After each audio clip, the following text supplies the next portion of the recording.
Mazda साहिबा ने कहा है कि आप इस घर में नहीं रह सकते। ज़बान संभाल कर बात कीजिए। चुप हो जाओ तुम। मैंने क्या किया है? हाँ, मुझे उन्होंने कहा और मैंने आके बता दिया आपको। सारा सामान लाकर रख दिया है मैंने आपका। चले हसन भाई, दरवाजा बंद कर दें, काफी देर हो गई है।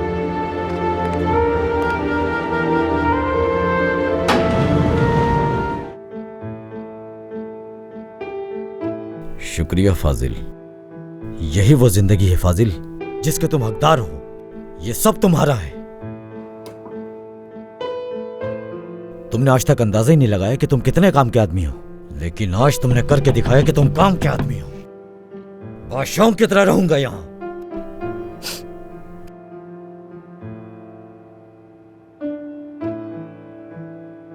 एक काम करता हूं, अमीर आदमियों की तरह महंगा खाना मंगवाता हूं।